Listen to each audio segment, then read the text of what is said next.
Thank you, Adam. It's 7:55, 5 Live Breakfast. A transgender footballer is fighting the Football Association for the right to play for her local women's team. Eris Houlihan, who's 32, holds a UK passport and a driving licence, stating that she is female. But she's been told by the FA that she can only play with men until 2 years have passed since her gender reassignment operation. And Eris joins us now. Morning. Thanks very much for talking to us. It's my pleasure. So just explain, what stage are you at in the transgender process at the moment?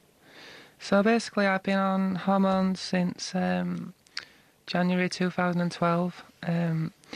So I've been on testosterone blockers and it's HRT as well. And when are you due to have the operation? Around March next year. March next year. So then you'd have to wait a further 2 years before you're allowed to play for a women's team, according to the FA anyway. But you have been playing, haven't you, for Middleton Park FC for some time? Yeah, so pre-season we were doing friendlies as we applied through the FA's process. And the process is that you've got to send the forms off. And when I spoke to the FA on the phone, they said that, obviously, I explained I've got a passport that's female and a driving licence that's female. So they told me that the process is looking to change because it needs to align with modern times and what's going on now, with UK law saying that I can be female before having the operation. So yeah, and the way it is now, it's until I have an operation, I have to wait 2 years after that operation to be classed as female in their eyes. The FA says that they have consulted experts and the DCMS and the Olympic Committee, and what they say is that you need to wait 2 years as well as go through sufficient hormonal therapy to minimise gender-related advantages in football matches. The thing with that though is like some of my friends that are transgender, they've been on hormones for 7 years and some people don't want to have the operation, so they've not had any testosterone in their body for 7 years. So to me it doesn't make sense really. And on the other side is if a girl's going from a girl to a boy and she's playing in a girls' football team, she will get obviously testosterone advantages.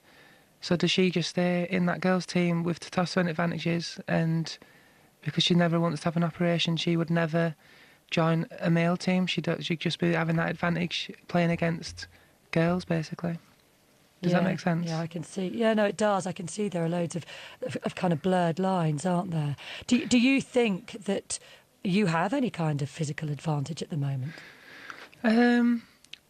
For me, because I go running every weekend for a club called Park Run, which is every Saturday morning, and I do a lot of running myself as well. So I do keep fit in general. So when I play with the girls on my team, I am one of the fittest. I'm not the fittest, but I'm one of the fittest girls on the team. And that's a big part of football, is being able to keep going with an engine, running-wise. But I've always been quite good at football anyway, so when you start hormones, it's very important to keep fit because you can get blood clots and such through not keeping active and fit. So that's the whole reason I wanted to get back into it, really. Yeah. Okay, just briefly, what's the next step then, Eris? How are you going to fight this? Just raising awareness like today, really, and like because I've got a YouTube channel and a lot of people go on there and talk to me, and from that I've found out that in Canada you have a year worth of hormones, and then whether you have the operation or not, you're allowed to play it as female. So well, we wish you all the best, Eris. Thanks very much for talking to us. Eris Houlihan, who's fighting for the right to play for her women's football team.